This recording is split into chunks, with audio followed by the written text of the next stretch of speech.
Hey everyone, welcome to the next episode of the Peach Court podcast.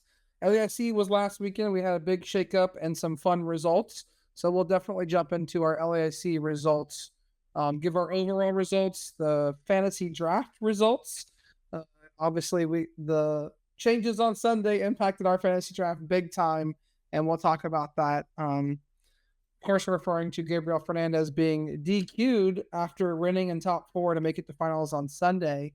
So we'll give our opinions on that ruling. And then we're going to dig deep into the list that did well, specifically the list that we consider off meta. So we're going to talk about all the off meta decks that made day two and did well. I'll have my trivia segment where I'll try and stump the boys this week. And then we'll jump into our conversation about Stuttgart. We'll tier list Stuttgart. And how we'll do that is take a look at our original Mega Evolution tier list and modify it and add the new decks. And then last off, it's Thanksgiving. It's the best time of year. We got full plates this week, and we're going to debate what the best Thanksgiving sides are and tier list those sides. So stay tuned till the end. You'll want to hear that. I'm sure it'll be a good time. Everyone has their favorite side. My name's Eric Ridgway. We've got Max Corcoran and Parker Greenwald here with us this week. How you guys doing? How's your week been? Week's been pretty good. Pretty uneventful. I didn't even get to play locals this week, sadly, because I worked. Yeah, but you were in Vegas last week, so I was in Vegas. So your locals crown does not apply for Pokemon. But did you play any other locals at all, or? No, sadly not. I was on the tournament running this. So Parker, you're going to be in last place in local this week. We're just in Vegas, right? We played plenty of Pokemon there. Now we're in like the refill the bank account from Vegas. Right? Get those work shifts, get the hours. Parker, of course, Parker and I are always meeting at our Thursday night locals and always having to play finals, whichever round we pair. So since Parker could not stop me, I took it home with a nice little 5-0 win at Thursday locals. Our buddy Mitch, shout out to him, who is moving to Utah shortly. So it was his last locals for a while until he comes back to visit. And he's a big Mega Lucario fan. So I played Mega Lucario in my Goldango deck. I picked up Jack Carter's list and just like did Mega Lucario things. And honestly, like I kind of expected to only use it for Cornerstone, but it kind of came up like all over the place. There's so many fighting week Pokemon, like the Kangaskhan and things, dude. There's so many things to form out right now that like it matters. Even just scaling a Fez. Exactly. I mean, I was able to pull it off at some points, just like having a fighting energy on a Riolu and like, okay, if I find the Mega Lucario, then I can just go KO the Fez. But also like Mega Brave for 270, like that just KOs a lot of things.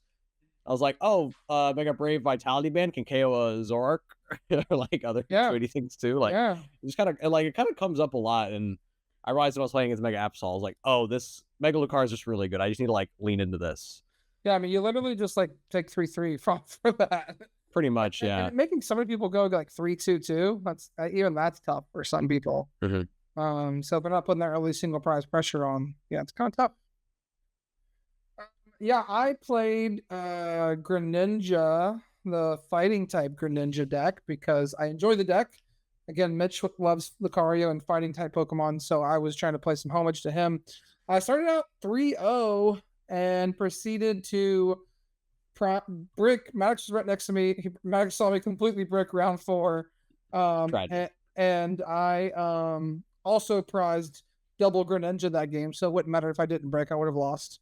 And then the next round, I prized double Pidgey and couldn't play the game. So that was great. Had a great time. Great. Got to hear a nice little rant about Eric about how prize cards is a mechanic, but we'll save that for another episode of the Peach Court. I can't stand prize cards. Oh, yeah. If it's that important, just play more copies. Wow.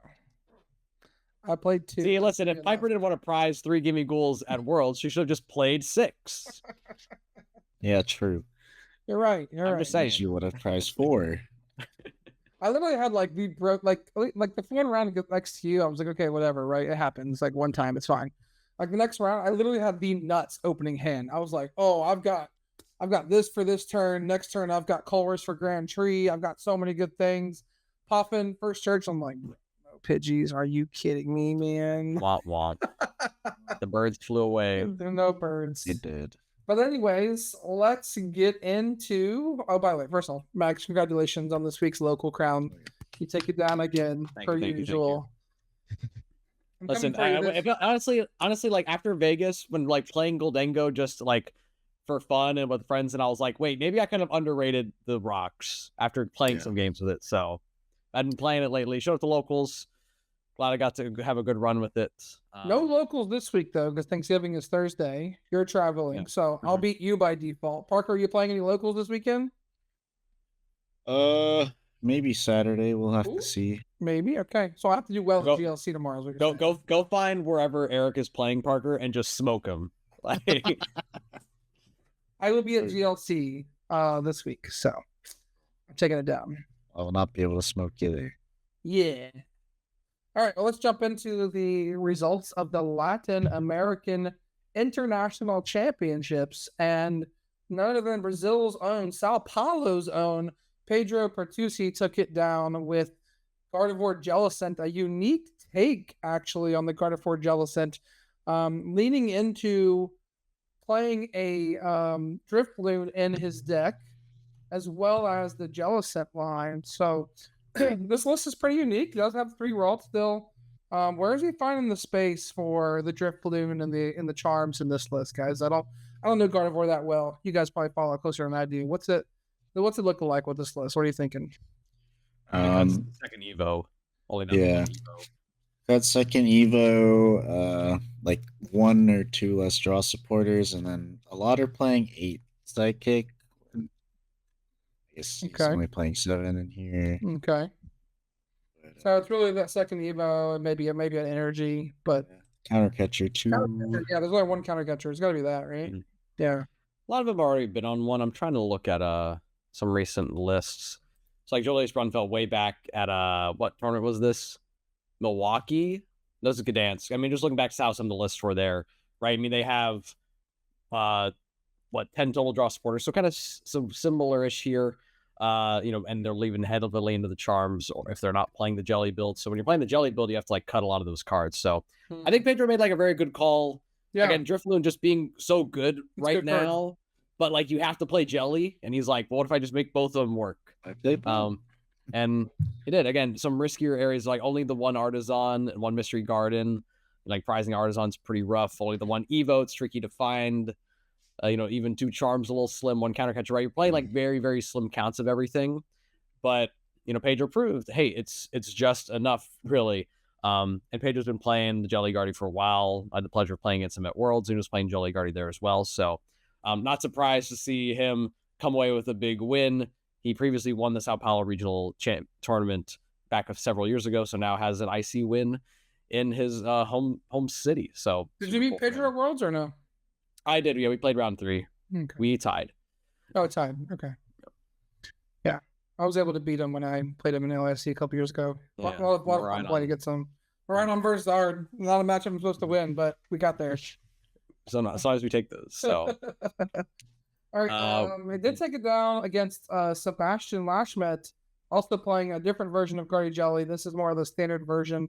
2 countercatchers, plays the Devo. But again, you saw in finals, but both players just trying to lean into Frillish as fast as possible. Sebastian, with the unfortunate prizing in game 1, prized all 3 copies of Monkey Dory. We just got them talking about the fun prizing mechanic of this game. And really, like, you look at the game, like, his hand wasn't great. He didn't get a lot going. I really just lost because he had no Monkey Dories. Like, as soon as Pedro got 2 monkeys down and he still had, 2 or 3 in the prizes, you're like, all right, this is cooked. Like, there's just nothing you can do here. Mm-hmm. And he fought it out. He tried, but really awful prizing by, Sebastian. Did you guys catch any of the finals? Get to watch that? I did not, sadly. Yeah. Busy at work. Yeah, I was able to tune in. Some pretty exciting games. Again, I think, definitely, right, it's really about that item lock. So, definitely everyone kind of gained a few percentage points if they were able to open Mew. I think Pedro did 1 or 2 games that opened the Mew or opened the Frillish and be able to just put up that Oceanic Gloom pressure on right away.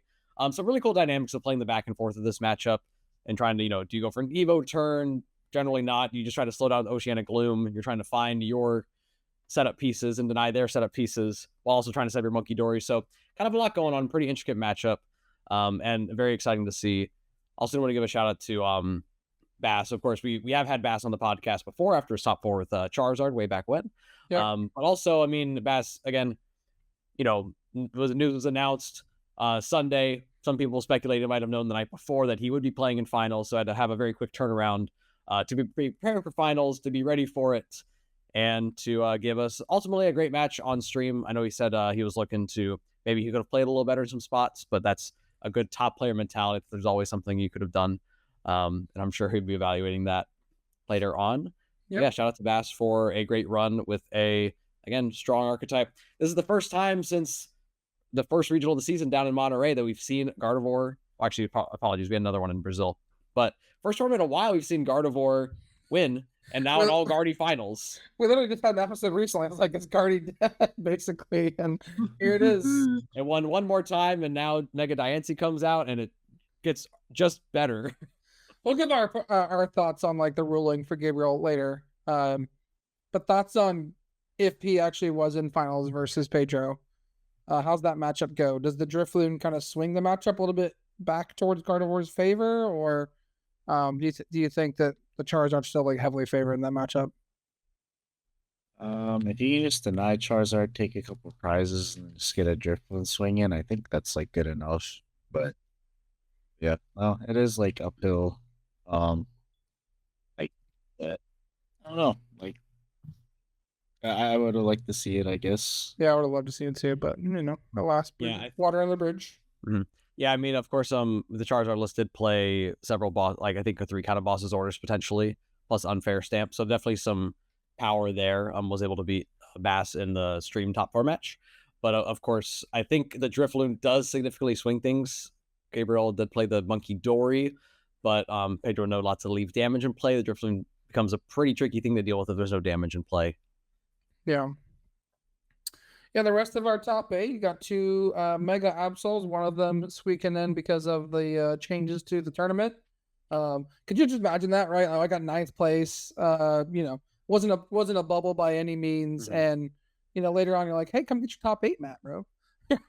Yeah, exactly. Well, Akira, lost an asymmetrical game to Benny Billinger, and then, it didn't have a chance further, but then ultimately, I made it in anyways, right? Yeah. No. Gotta give a quick shout out to Benny, by the way. Benny was literally like the true story of don't give up, because Benny did not get in on wave 1 of LASC registration. Woke up early morning, didn't get in wave 2 of LASC registration, but did get in on wave 3 of LASC registration. And then I think there's one more thing that was going. Oh yeah, he started 011 and was like texting his family and everyone like, oh, I'm out of it. They're all like, hey, keeping your head in the. Runs it all the way back, makes top cut, and finishes 7th place with Golden Go Rocks. And that's just a shout out like, hey, don't give up, guys. Like stuff's gonna happen. Keep trying. So shout out to number 8. That was my my opponent last round of Vegas. Oh, this guy? Yeah, he's had a heck of a month. Yeah. 13th in Brisbane into, I don't know, I think it was like a top 256 or something in Vegas to top 8 now. And, needed 2 more wins to qualify for Worlds. Yeah. Akira definitely had your match recognized that he needed to lock in a little bit more. He was like, hey, this is pretty close. Hey, I heard about the new Beach Court podcast because I played this guy Parker. Let me check it out. He went to the top 8. Thanks, Akira, for listening. Yeah, but the rest of the results, got 2 Mega Kangaskhan's, 1 Dragapult Dusknoir, and 3 Golden Go Rocks in top 8. So there was actually a really interesting dynamic that could have happened in this tournament. Obviously, Gabriel ended up getting DQ'd, but Gabriel was on one side of the bracket and Justin Templar was on the other side of the bracket. And those were both in the finals of seniors at LASC last year. So that would have been a really cool, if they could have made it to finals. Justin ended up losing his top 8 match. But I really like to see all these kind of things keep coming back. The best players keep making it towards the top of the standings. And I think it's really just showing hey, you got to keep practicing. You can't, you got to be on top of your game to be there. Definitely. I mean, so much consistency we've seen from so many players.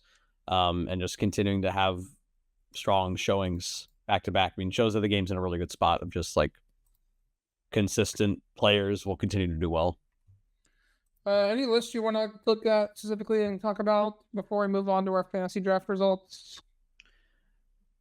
Real quick, we can look at 10th place Fernando Cifuentes with an interesting inclusion in the Mega Absol Kangaskhan deck with going for, instead of a cornerstone angle, actually going a Crustal route. So had a 2-1 Crustal line, had the grass energy, had 2 grass energy, and actually a rigid band and the Fighting Ole Milk healing card. So okay. So I mean, again, Absol is all about like controlling the board state. Yeah. Especially with Crustal, like it's all about like tanking and healing, right? The rigid band is pretty important into like Monkey Dory decks. If you have a miss, you can trap a monkey. Actually, sorry, I'm getting my stall strategies mixed up. But Fighting Ole, again, a lot of times you need that extra like turn of tanking to deal with whatever their Crustal answer is potentially.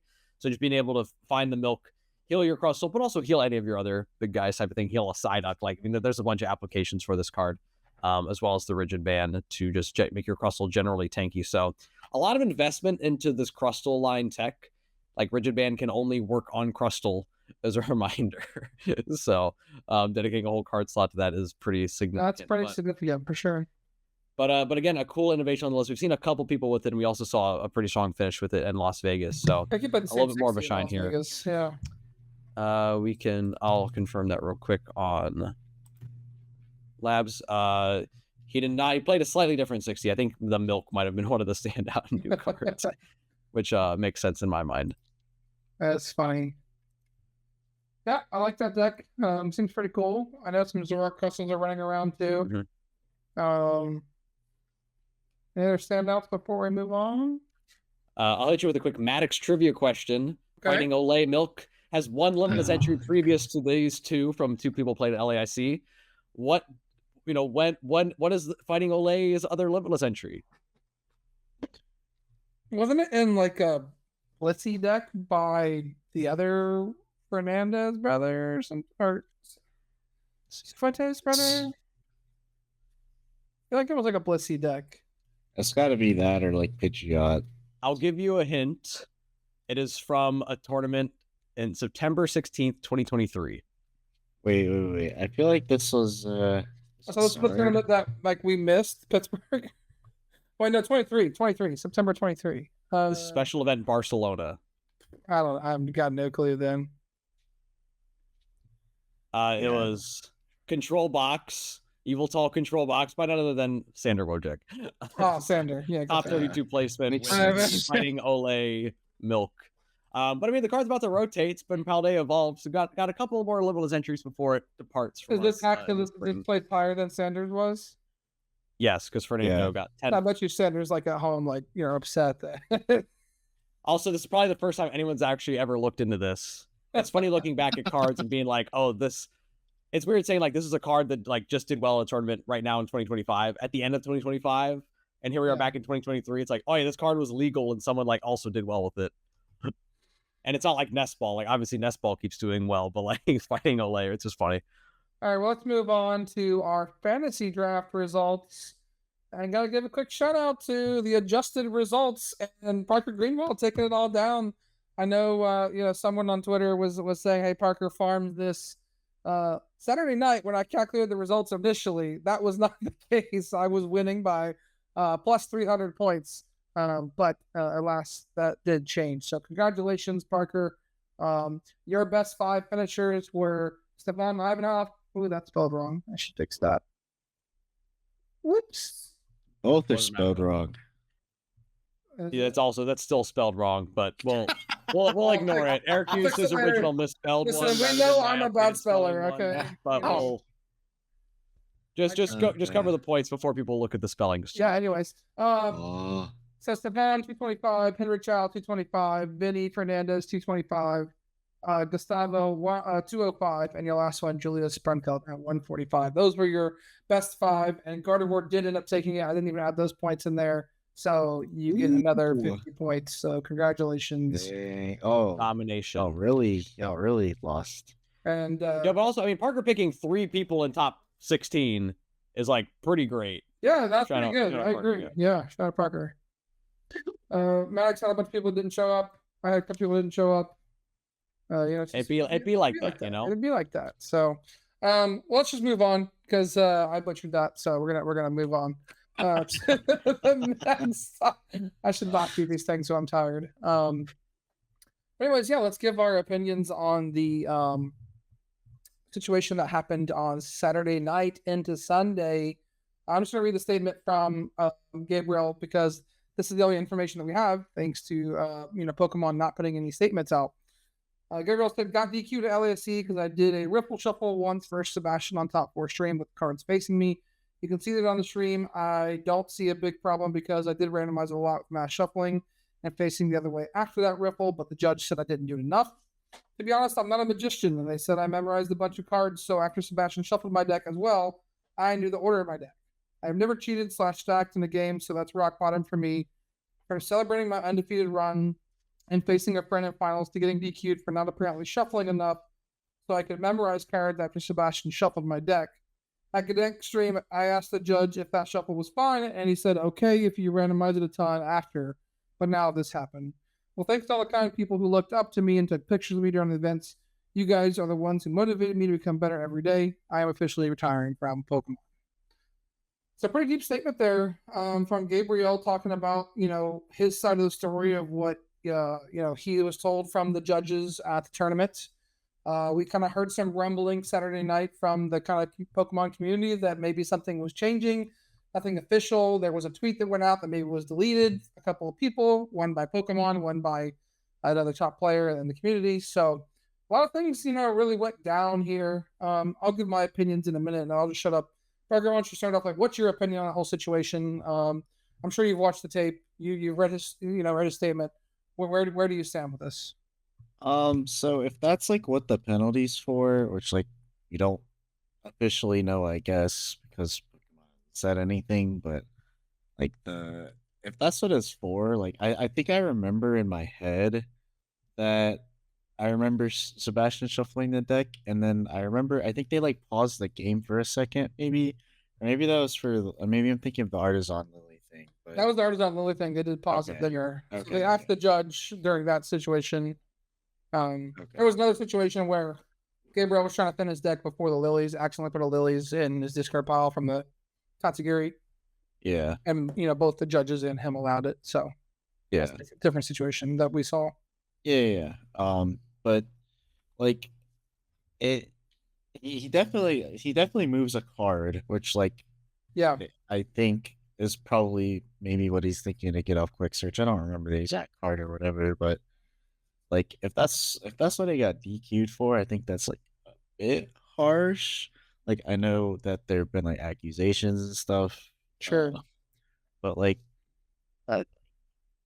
like his opponent shuffled the deck, like is therefore like randomized by somebody none other, like not him. Yeah. I don't know. Sure. So I see both sides. Like he can never prove intent. Nope. If like he was or has been cheating, then like I guess it's good that he got DQ'd, but like if not, which I'm kind of leaning in that exact moment that he wasn't cheating, then like I think it's a bit harsh. Yeah. Max, what do you think? Yeah, again, I think the big piece that we don't have is just the further information. Yeah. We know of, I think, what was NAIC 2024. Yep. He was DQ'd in that tournament, kind of had like the famous tweet, like, no, this is the only way they could stop me, basically. Yep. But so, I mean, we know that there's been some like suspected interactions or, something around like a card manipulation type of thing. And again, it's really hard to say that we don't have anything, right? If we take Gabriel just at his face value of what he said in the tweet, if we're saying, my opinion, if I do a shuffle where I can see my whole deck and then 9 max shuffles and give it to my opponent and then they shuffle it, I feel at that point that's sufficiently randomized. I was gonna say whether I mean, if they want to make a rule saying, hey, you cannot shuffle looking up, or right, had he received a prior warning about that, and you're moving cards that you're not immediately going for, that does also arise suspicion type of thing. I think all that stuff is still kind of it's just like, we don't really know what to make of the situation. From what we've seen, it doesn't seem like it's something that warrants a disqualification, unless there's already been a number of penalties previous to that. Right. But to Parker's point, right, if the judges did have proper evidence of cheating or, card stacking or any of these other illegal actions, and at this point in the tournament, and they said, okay, based on what we have seen, based on what we think the intent was, and based off these other factors, and if they felt that a disqualification was warranted, then we have to go with that.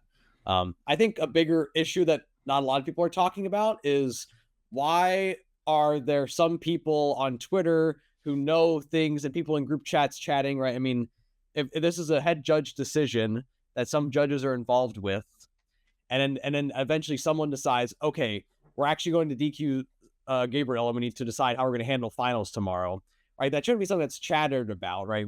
We should be hearing the same time as everyone. The fact that there was so much chatter online about it, other questions about it, for Gabriel knew before there was any official posts like that. There was like literally official posts from Pokemon Saturday night, like, hey, like, Charizard versus Gardevoir in the finals. They were like making like funny, like, little plushy photos about this stuff. Yeah, exactly. I mean, doing the proper social media stuff. Yeah. But like somehow this information got leaked to players and people were talking about it. I mean, there's no place for that. I mean, also, again, I'm not exactly sure where that information came from. Hopefully, right. I mean, again, leaking that type of stuff, just makes the whole situation worse. We have things where, Gabriel Fernandez, who was a minor, who was a child, is now getting, roasted or talked about on these things before we actually know what the truth is, which is kind of the unfortunateness of the situation.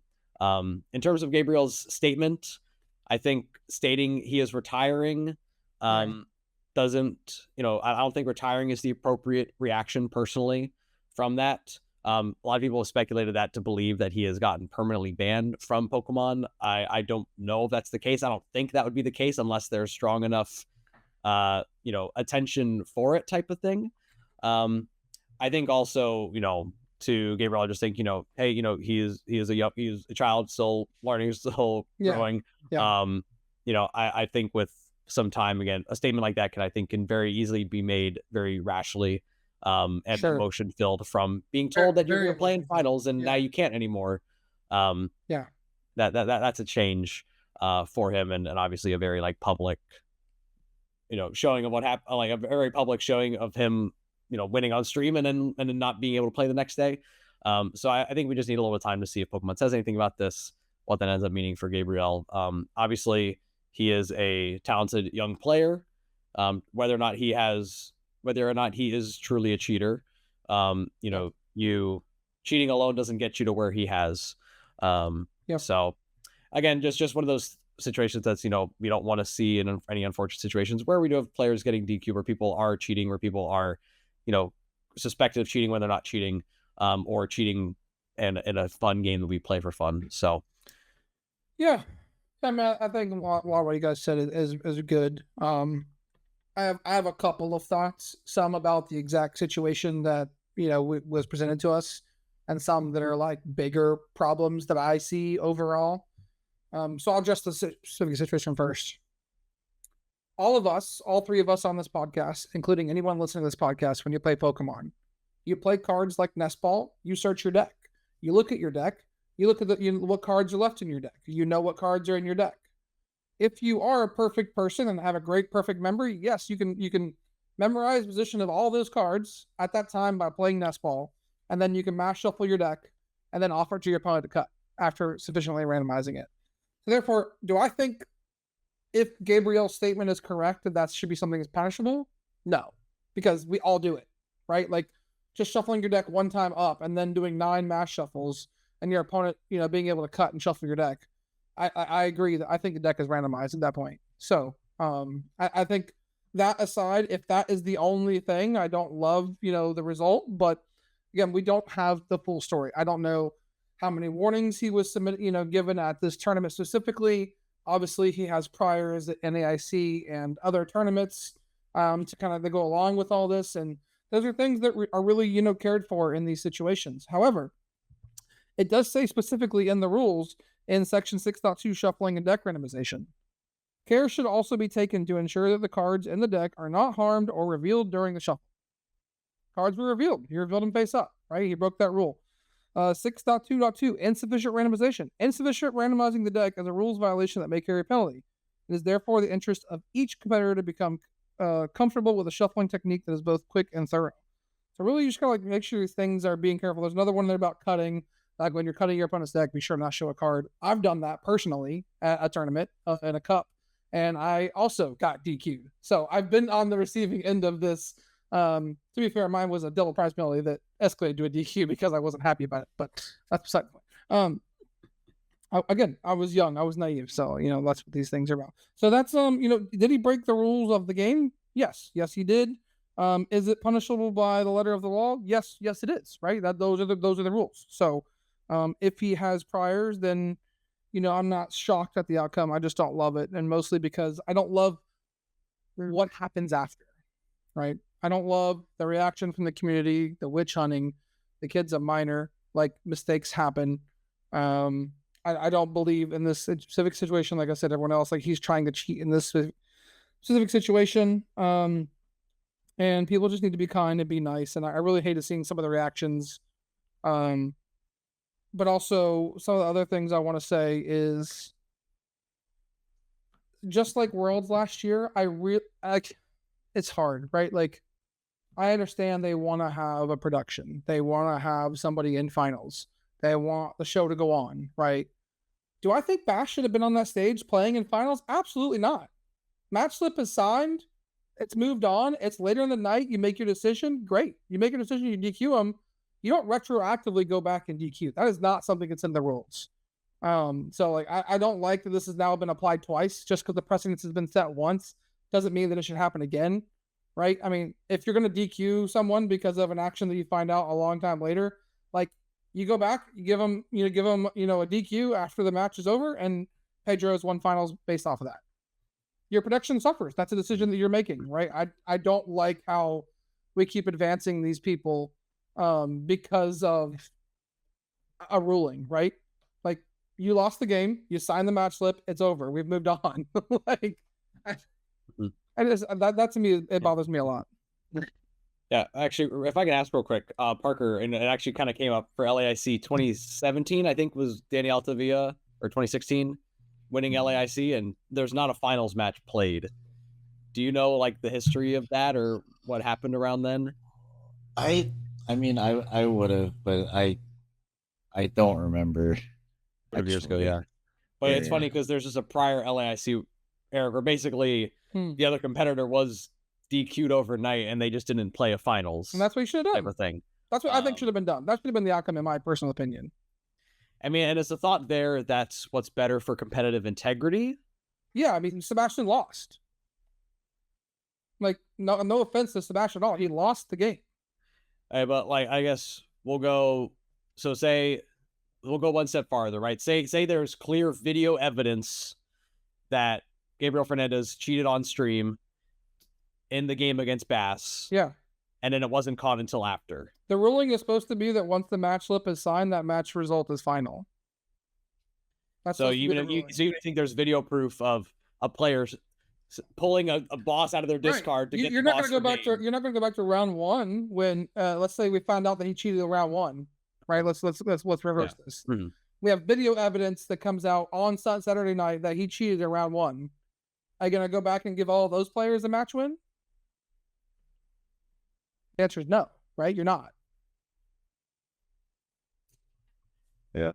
So like, it's tricky. You can only enforce things in the tournament from where they're at somewhat, and when you still have time to do something, then is it still appropriate to take that action then? Yeah. Or obviously talking back to Ian Robb at Worlds 24. If you're gonna hold Gabe to the rules, which again we've agreed that he broke the rules by shuffling upwards, then you need to hold yourself accountable to the rules and not advance someone else. And once the match slip is signed. Yeah, I think say for example, right, the Ian Robb situation from Worlds, right? Yeah. And instead of his gesture, I'm just going to say punching his opponent in the face because that's somehow less graphic than what actually happened. But okay, so I win the match on stream, and before Eric and I are playing on stream, I've won the match on stream. Before I sign the match slip, I punch Eric in the face. Match slip's not signed. So I get a game loss for that. You I gotta would get get match DQ'd. pass for that. You would get I get DQ'd for that. a major misconduct, and So then, you and then I sign the match. on. I sign the match slip, and then I punch you in the face, and now you don't get to play. Like Correct. I like in some. No, I know, but that's like, just the thing. Like, well, I think Pokemon is making the point that the match slip isn't the rule. Like match slip isn't. well, change the rules. The finals. Change the rules if that's not the final thing. I mean, there's plenty of things Pokemon does that isn't within the rules. Anyways, so my last thing I want to rant about is there's a lot of players that are calling Gabriel a liar publicly and saying that his statement is not what actually happened. And that may possibly be true. I can't say we don't know, right? There's a lot of information we don't know. So I am requesting that we need Pokemon to make a statement on these types of things, because not having the information from both sides really hurts. And I see some people saying, oh, well, what about the judges that are involved? I'm a judge myself. If I make a ruling, I'm okay with it being out there, right? Because that's my ruling. Like, that's my job. But what's happening is Gabe is getting a lot of hate unfairly and unjustly, potentially, that we don't know because we don't have another side of the story, right? Anytime we have these he sheds, she sheds, or anything like that, you're trying to kind of say, like, without the other side of the story, you really just don't know. And we're just like flying in the dark. And I remember, like, didn't at some point like Pokemon say, like, hey, we're gonna be transparent with these things? I do remember that. Yeah. Like, that's what they said. Like, hold yourself accountable too, man. Like, I just want to see it happen, because it would just clear up so much, right? Like, we're here talking like a lot of assumptions we don't know, right? I'll never rule against the judge if the judge makes a ruling, right? Like, I think, again, based on the rules, I think they probably made the right ruling. Like, he's not allowed to shuffle upwards. I would assume he had priors that kind of indicated towards this solution, but I don't know these things, and I think just having that investigation kind of documented and released to the public in some way would be very helpful to validate what someone else is saying, right? Like, because maybe what has to come from this is we all have to learn that, hey, we can't shuffle upwards. That's what the actual rule was. That's what it was, the problem, and now we all know not to do that, right? Or 9's not enough. We need 12 mass shuffles, right? Whatever it is, like, we can all learn from this. Yeah, I mean, I also think, again, I don't need a whole investigation about the whole process. I think literally just any info would be helpful, right? And I think also somewhat it's going to be a resource for like tournament organizers, right? If we're looking into something and saying like, right, hey, if it's saying, hey, this player was disqualified for, card manipulation and insufficient randomization type of thing. And then that could be, hey, that was just the ruling. And then it goes on this player's record, right? Hey, they had a DQ at this tournament for this offense. Yeah. Same thing. It's like, Maddox has a DQ for punching Eric in the face after a stream, right? It's like, for unsportsmanlike conduct / violence at an event type of thing. And then it's like, okay, well, now this person's at my event, like, here is their priors. Like, here's their like arrest record in Pokemon, right? I mean, organizers have access to the ban list, but that's about it. Yeah. But I mean, if there has like detail of like what to be, but I mean, someone's banned and they're just like unilaterally banned. But that's all of our opinions on Gabe Fernandez, and I wish him the best. Again, I hope that his statement is just that that emotional, like, and he can learn from this and grow. Right, that's all we want from everyone. Is when you make a mistake, own it, move on, and let's grow. Right, like, by letter of the law, he broke a rule, he got DQ'd for it. Let's move on. Speaking of moving on, let's talk about the meta decks, the off meta decks that did well. Parker, you want to give us the rundown of the first deck that did well? Yeah, so the first deck that did well, that's like kind of off the radar, off meta right now, we got Dragapult Charizard, a deck that I lost to in Las Vegas, although I more so lost to the game rather than the deck, but this deck only costs $34. Yes, so yeah. I mean, what, 15 of that's still Fez, right? Yeah, something like that. Oh, right. Okay. And that trainer toolkit coming in clutch. Yeah. Down to 624. Jeez. Yeah. But honestly, like, two very, very strong attackers, Charizard ramps Dragapult when you miss energy attachments. Like, still a pretty good deck. Yeah, I like it. I've got Sheldon Capon from South Africa. I've met Sheldon before. Sheldon's a great guy. So yeah, chatted with him. Cool to see a strong player from a less represented region crossing the pond and getting some cash to bring home. Yeah. Next up, my favorite deck. Yeah, it's 64th place Greninja. Yeah. The highest placing Greninja deck. Ninja Dusknoir Pidgeot. Yo, Yeah. Crisis Punch. Ooh. Yeah. Oh, that I didn't actually look at this one. So it's like I looked at the top half. I was like, oh, it's the same thing. Crisis Punch is kind of saucy. Only one I like that. prize. Yeah, you can make that happen with the Dusknoir too. That's really cool. Yeah. That's actually saucy. Yo, imagine your lone Dusknoir is in the active, trapped because your opponent has a Psyduck. Your opponent goes down to one prize, sniping everything else, and then you just go ignition onto Dusknoir, attach Crisis Punch, boss your 2 prizer, you're done. That'd be crazy. That'd be kind of funny. That is saucy.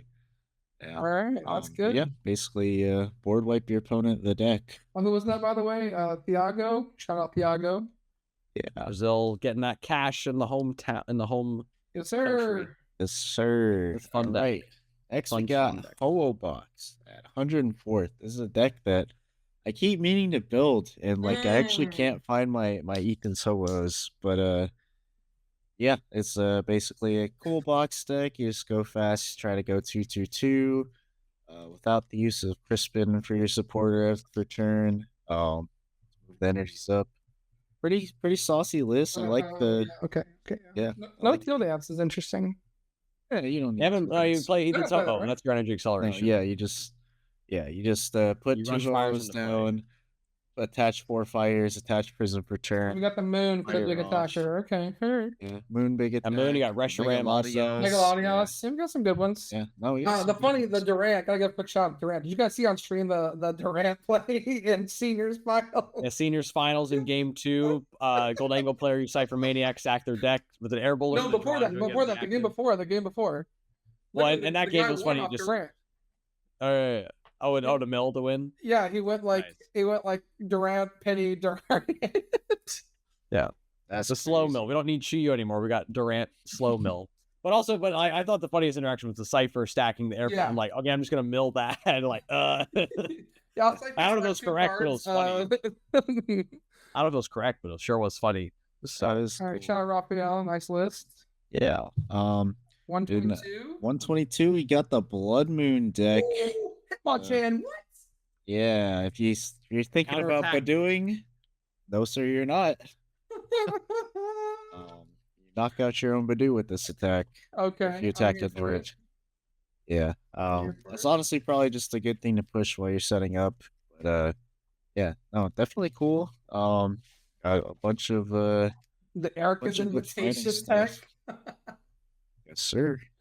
I like this. Is that your only corner? That's your only cornerstone out, I guess. I mean, you got Solrock. Yeah, Solron. That is not getting there. We got Solrock. No bro. shot. Yeah, Solrock. No shot. Yeah, I like this list. I know Jack was playing this list. He made top 4 on our local cup. Did not play the Hitmonchan, but I like the rest of them. I'm also playing the Sharpedo with the junk helmet right now. So I had a funny interaction where I like junk helmet, the punk helmet in the active, so that way it would KO the Badoo. Yeah. We love KOing Badoo. That is But for sure. by not doing anything. Hey, real Hey. quick, you go back up to 109. Federico Gallo with the Wait. Ross Cawthon boss hands Zekrom deck. The Pokemon catches that. I've got 2 counter catcher and double magneton. All right. I like it. I'm here for this. I'm working on right on deck right now. That's similar to this, but plays a 1/1, 2/1 Mega Manetric.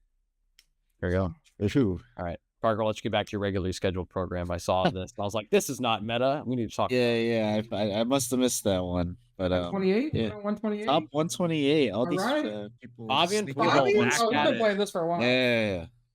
Back Yeah, at it with he's the got the- chicken jockey deck. Yeah, chicken jockey. He's even got the He's even single got this prize one. music Yeah. in here now. What does it do? 120, discard 2. 120 Snipe, things. I think. Yeah. 120 active, 120 bench. That's pretty good against Teal Max deck. You go, I'll take knockout in the active and 120 on the bench or something. Remember Amazing Raikou could just use that attack every turn back to back Oh my god, yeah. on a basic. Basic. But for 3 nuts. different energies. But yeah. Fabian, Dragon Yeah. Ball Blaziken. It's kind of like his his pet deck. Actually, Pretty double interesting. reversal's kind of sick on the Blaziken also. Yeah. This is the Zoro Crustle. Okay. Yeah, 155 Zoroark Crustle. I think the probably. Let's go.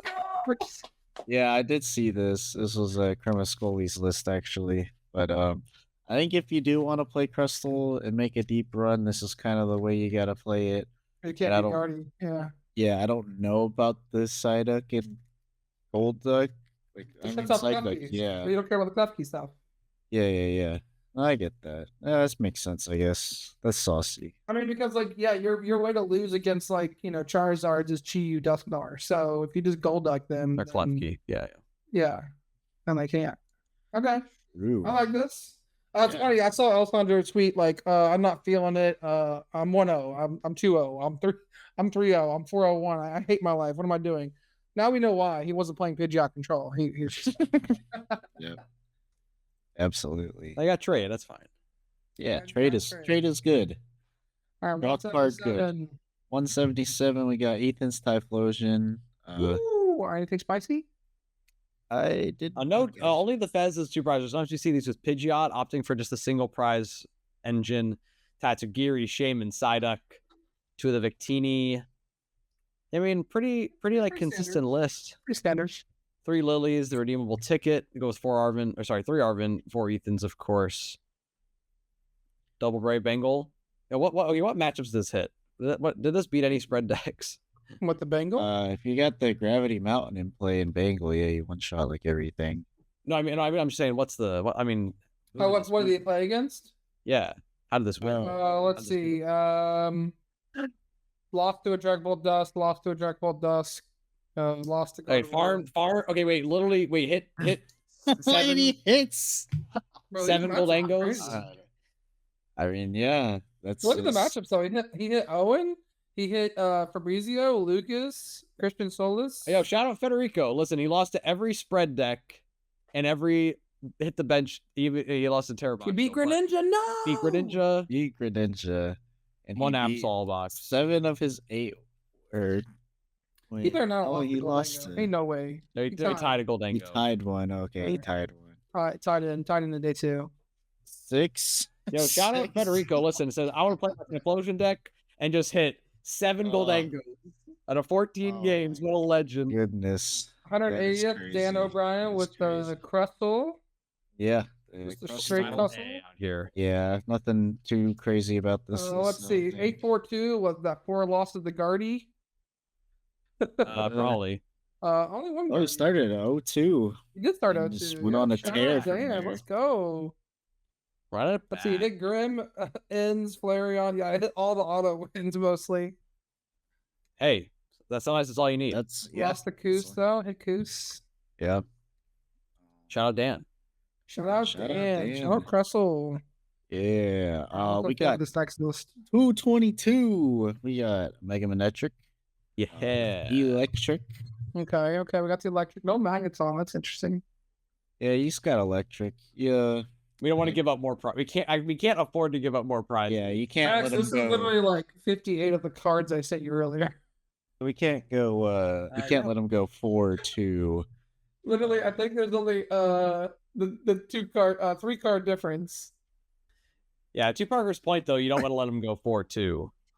No, you don't. But I don't think you set up both Magneton and Electric in the same game ever. Well, no, but the KO 2 prize support Pokemon, you give them a prize and the KO 1 Mega Electric. Well, you don't put it in play when you use the Magneton, bro. What are you gonna use? Iron Hand, Zekrom, Miraidon, Mew EX. You can't magnetic charge to Mew. No. Well, we can Dynamotor to it, yeah. Yeah. I love Dynamotor on the Mew. I've done that multiple times today. Literally, so I talked about it earlier. This is exactly 3 cards off of my current list, Parker. True. That's good. That's good. Yeah, Mega Manectric. Good to see a showing from it. Nicholas. Yeah. Got 283 Mega Lucario. Oh, Don't tell Mitch. Yep. 283 Mega Lucario. Okay, Tony. Yo, the Toad Scroll and Cornerstone. I feel like I know this guy. We got options for Goldengo. That would kind of make sense to me, actually. Poor premium power. Yeah, that's what you run. You just lilies into 4 premium power pros every time. Yeah, War literally. job for 250. What do you mean? Yeah. You hit 4 premium power pros, you're KOing a Mew EX Oh my goodness, bro. with Cosmic Beam on a Soul Rock. Cosmic Beam. Yeah. I mean, Just go to Opens Monkey Dory, just slam 4 premium power pros, you KO Monkey Dory with You probably need a vitality stat. band here, right? Nah. I mean, like for Soul Rock, right? Like 110. Nah. Perhaps. Well, I think this is pretty good. Yeah. You're gonna like fully optimize maybe vitality band for I the like the finish. 110. I like the 110. Yeah. All right. At Ain't no way to the 316, Roaring Moon, we bro. got Roaring Moon. Yo, Roaring Moon no believers way. rise up. Yo, What poison is this? donk. Oh wait, that I've never seen it. Wait, what Sable? Oh, I've seen this one. Yo, is this cool? Cloth at home. Yeah. Back up Cloth at home. Not Carmine making day 2, bro. Oh yeah. You better believe it. All right. Everyone listening at home, right? This is a Roaring Moon list with the whole Petron Donk pack. We're playing a Sableye. What set is that from, Eric? It is from Paldea Evolve. Paldea Evolved Sableye, 1 darkness, 20 plus 70 if your opponent has a special condition. More importantly, you put him to sleep. Wait, you put him to sleep too? Yeah, the first attack, Well, Night the Eyes. first Put him to attack sleep. is Oh, honestly- I don't know about that, but That's no, but pretty good. you're hitting 90 with a dark type. No Killing Mochi. him UEX. You can kill Mew EX. But also, you got poison in there. Like you can kill Monkey Dories very efficiently. Yeah. Kind of sick. Actually not bad. Yeah, kind of saucy. Shout out Andrews. That's a cool inclusion. Yes. Yes. All right. Right below it, we got the Tanky Kangi. Oh. I don't know. Is that really the highest placing Tanky Kangi? I love that name, by the way. We should trademark that. Tanky. It is unfortunately. Oh. Yeah. Cool. You make your guy very, very large. Yeah, you play they can't Buffalon knock it with the out. Curly Wall, a bunch of Kangaskons, powered up with Crispin, play some Monkey Dories, play a Cornerstone. You're just like a big wall deck. Pretty annoying. And- honestly. I played against a version of this at locals on Thursday, but it was like the control version with the hammers. But I was playing Greninja, so I was like, cool. Oh, Just yeah. stick Wow. your boots on and then I'll play with the active. Where's the Yeah. side? You play Klefki. Yeah. Yeah. I mean, I don't know. I've seen some people trying the jumbo ice cream or whatever Yeah, it's the called ice in cream that pop. deck. Yeah. It's kind of saucy, All actually. right. We got some powerful hands. Yes, we do. Bills transfer. Yeah. Yo, I got Bill's victory. Wait, is this bill transfers first limitless page? Probably not. Oh no, there's a lot. Oh my god, there's a lot. Yeah, again, Bill's transfer. For anyone who doesn't know what it does, from 151, look at the top 8 cards of your deck, grab any number of Pokemon you find there, put them in your hand. That's pretty If you're good. playing so many Pokemon on your deck and you pretty want to good. find all of them and all of them draw you cards, then Bill's transfer, like, pretty solid supporter, right? You know, like Jacques gets you 2 evolutions. What about Bill's transfer for 8 evolutions? That's pretty pretty solid. would But be also like crazy. very intelligently, not like again fills your hand size very easily to use a powerful hand, and also you don't have to like discard cards with Ultra Ball. So Yeah. pretty inclusion. Wait, the Tech Giacomo for the Mist Energies. Wait, that's brilliant. The Giacomo and an enhanced Ooh. hammer. Wait, that's kind of sick. I really like Crazy. this deck, and I've been trying to make it work with the Wondrous patch. I mean, it ain't it. I don't know why. Say. But Giacomo, that's it. That's it. Now, That Bill's is transfer is it. I like Bill's transfer a lot. That's They're like, I mean, imagine you're playing against like a Mega Absol, and they play the Eerie, and they look at your hand and they Eerie away your enhanced hammer, and then you're like, cool. Anyways, you can't discard this Giacomo though. right, Crazily, crazily enough, these are all right like by each other. But we Yeah. got the jungle dumpers. Mega If, Venusaur. we are believers. We got the Toad's Cruel EX and Wochen in here. So the Honestly, I like the one Wochen. split line of the Toad School, play the Slime Mold Colony for Goldango, and play the Toad School EX with Mycelium cool. Bite for everything else it's spreading. Pretty neat. It's pretty good. Yeah. Got the Only Wochen. 3/4 of Vitality cannot be correct. Yeah. Nah, no one's playing stadiums these days, honestly. Only 3 of those cannot be correct. Yeah. Actually, big surprise to me is no Turo. That too. When you're picking up your guys less and, evolving them back less, maybe you don't need the vitality, but no Turo, actually no switching of any kind. I guess everything can attack. Maybe it's fine. So yeah, everything can attack. It's fine. We're doing 80 with Slime Mill Colony.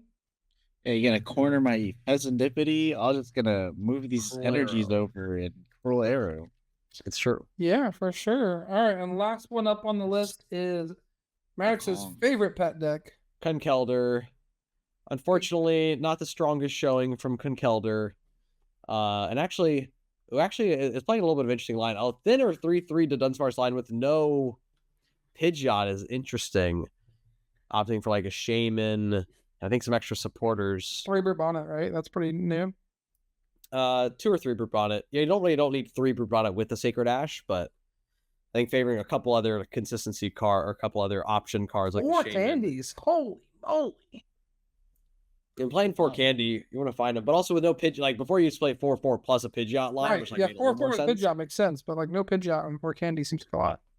Yeah, the hard part is like I don't know, but again, cool to see Kunkelder succeed. Someone believes in it enough. Got the day 2 finish. Shout out to Eduardo. Shout out to Eduardo. And those are our decks that spicy decks that made day 2 off meta decks. So if you're looking for a deck to play, there's some of the fun ones. Yeah. All right. It's $19. Dang, that's it? probably Hilda. That's yeah. I just picked up a full Hilda today. They're not too much more expensive than Killer Let's. All right, moving on. We gotta give a quick shout out to FCBC, one of the best sleeves in the game. I rocked my blood reds this weekend. I actually took a pack with me and gave it to someone at the cup because they needed some sleeves. So I was like, here, just take these sleeves, please. Yours are terrible. First time I've ever seen someone play with clear sleeves at a cup, and I was like, I'm gonna need you to change those because I just looked at the back of your cards and they're terrible. And like he had like some upside down too. And I'm like, bro, we gotta change this. It's okay. Again, FCBC, like great entry level sleeve, like solid sleeve, good colors. Just glad you're getting to someone who literally did not have sleeves. They played with just the clear ones. All right. Let's get into my fun trivia question for the day. That's going to lead us directly into our Phantasmal Flames discussion for Stuttgart. You guys ready? Ready for an online meta question about Phantasmal Flames. Hopefully you've been studying. According to Play.Limitless TCG in the Phantasmal Flame format in online tournaments, what archetype has the highest win percentage with minimum 100 games? Highest win percentage? Highest win percentage with minimum 100 games. I don't know about that. I mean, honestly, like Dango's up there at least in play rate. Could it be the most winningest deck as well? I think a decent chance, honestly. Actually, we're saying highest play rate with that 100 games. Not play rate, highest win rate. Highest win rate. Sorry. So I know Cal Connor won the Tournament of Doom, and he played Guardy, but did he play it with Jelly or not? It was Jelly. It was Jelly with Diancie? I don't remember. Yes. Actually, you probably don't. Honestly, you probably don't need. You probably don't need. Yeah, you probably just play a 1 Diancie instead of and anything Guardy basically. All right. You really think Jelly Guardy? I feel like people play and lose with it. People also play and lose with Goldango. That's the problem. People play and lose with every deck, actually. Yeah, that's true. I think it's Jelly Guardy. I don't know if we can sway. No, I'll go Jelly Guardy. I mean, because again, we know Cal got at least 15 games with it and won all of them, so that's good enough for me, honestly. All right, you locking in Jelly Guardy? Yeah, safe pick. Okay, Jelly Guardy out of our qualifying decks is 3rd on the list. Goldango out of the qualifying decks is 2nd on the list. And number 1 on the list is... Let's get this over here and share. None other than Tanky Kangi. Tanky Kangi. What the heck? 55.74% What? Hey. Kangaskhan Buffalon? Nah, that's some fake news. Kangy. Yeah, did you have that anywhere on your radar at all? Absolutely Alakazam Does it Dunsparce get is actually anything- low-key number 4. Does it get anything new? Well, let's find out. Let's just take a look at it before we jump into it. Let's look at the highest placing list. Cameron doing 3rd place. Take a look at this list, see if it gets anything. It's playing the Genesect. No, doesn't really get anything. Just playing the Genesect. Sure. This just loses that deck that has a dedicated cornerstone answer, right? I mean, Maybe. Nah, bro. Tanky Kangy. Thank you, bro. but you're saying Tenki Kangi isn't a justification. I agree it's a funny name, but I mean, you lose. I mean, Goldango the Mega Lucario, you just lose. Listen, I don't make no way to beat that. I don't make the rules around here. Okay, it's just Tenki Kangi. Just Tenki Kangi. I mean, you beat Guardy. What's so funny to me is that like I did not plan for you guys to say Tenki Kangi.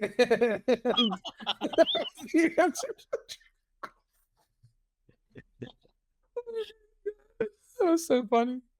Okay, let's reel it back in. Tenki Kangi, shout out. All right. First off, I'm gonna go back to a quick discussion before we jump into updating our tier list. There was actually another tournament this weekend that we have to review the results of before we jump into our tier list discussion. That tournament was streamed. I didn't get to watch a ton of it, but I did tune in for some top 8 action. And that's the Full Grip 3K, release weekend 3K. So for Phantasmal Flames. So top 8 decks after 7 rounds of Swiss were Goldango, Dragapult, Goldango, Gardevoir. Stop me if you've heard of this before. Absol, Kangaskhan. Number 6, first new deck, Mega Sharpedo Toxtricity, 6th overall going into top cut. Dragapult and Goldango. So really not a lot changed there, but there is a Mega Sharpedo that did pop up, and we saw Gardevoir taking all down in finals versus Dragapult. Good old Gardevoir. We gave it some crap the other day, and it won LEIC, and it won this tournament too. Maybe Gardevoir's back. Maybe we're a little down on it. Who knows? It never left. It never left. I mean, you just won LEIC. It can't be bad, right? It can't be bad. Anything stood out there for those results for you? I mean, Mega Sharpedo, is it a real deck? I think so. I mean, like, I don't know. Like, it has 2 good attacks. It's got free retreat. Like, slap the hero cape on it. It's tanky after that, and then like with the damage with the life part if you play it. And, like, I don't know. It seems Tanky Shark. Yeah. Tanky Sharky. Yeah. I'm not a believer in this deck at all. Have you played it? I mean, no, but like it doesn't seem good enough. Then like, play it. We're not hitting enough good numbers. What do you mean? We can hit everything. What can't we hit? I mean, your deck is just 3 prize beat stick, and you get beat by 2 prize beat sticks. Sure, but there's not many 2 prize beat sticks in format. No one's playing Raging Bolt right now. No one's playing Goldango. No one's playing Raging Bolt. I mean, that's a lie. Goldango, as long as you popular take the deck. first 2, you win. How are you taking the first 2? They go single prize board. No, I've never seen your passport. That was What? Have you played against Goldango lately? They rocks your card. My specific list currently plays a 1/1 Toad Scroll to respect Goldango. Okay. I mean, if you're teching for Goldango, I mean, like, I think without text, you probably just lose. Yeah, I agree. I agree with that. Okay. Yeah. I mean, if you're teching for Goldango, obviously you need something. Listen, Maddox, play the deck. The deck is hella fun, and I think it's good. I think it's really good. Toxtricity is going to be a card this weekend that's going to make top 8. Mark my word. There will be a deck in top 8 with Toxtricity in it this weekend for sure. Hot take. You heard it here first. Beach Core Podcast. Mark it down. I think maybe in January it sees a top 8. I think not. There's not enough time. Nah, people were cooking. People that didn't go to LAIC, they're in Europe. They're just like cooking. But the problem is they're cooking, and then they say, "Oh well, this loses to Guardy with Diancie," so they just play that instead. Yeah, the Diancie's kind of a problem. The Diancie is kind of a problem. Anyways, let's move over to our tier list. For those that are not listening or watching on YouTube or Spotify, what are you doing? Get over here and follow us. No, we love you wherever you listen. But no, what are they doing? Get over watch, here. No, if you want to watch, just come over to Spotify or YouTube. But we love you wherever you are. Thank you for listening. I mean, I do love you wherever you are, but you're misplaying. Get yourself over here. hit the sub button. Maybe the Apple Podcast is optimal for this specific listener scenario. Yeah. I'll say comment below, but you're not on a platform that we can see the comments for, so we don't know your thoughts on this random other listeners. So previously we had Gardevoir, both versions of it in S tier. We had Marty's Grimmsnarl in A, 2 versions of Goldengo in A, Dragapult, Dusknoir, Terrabox, Ceruledge, Inzorok, Goldengo, Raging Bolt, Charizard, Flareon, all in B, and you can see the rest if you come and look. So before we move on, we got 6 new decks to add to this tier list, and we need to modify our tier list if we want to move anything around. So the 6 new decks that we're ready to put on the list is Mega Absolbox, Kangaskhan Bufala, Lopunny Dusknoir, Sharpedo Toxtricity Box, which is a little bit of a different deck, and then the Blood Moon Ursaluna, the single prize deck. Those are some of the decks that have popped up that are new that maybe we'll see this weekend. So first, let's focus our energy on the existing tier list from the start of Mega Evolution's format. Some information has changed here for sure. I mean, Cynthia's Garchomp's nowhere to be found.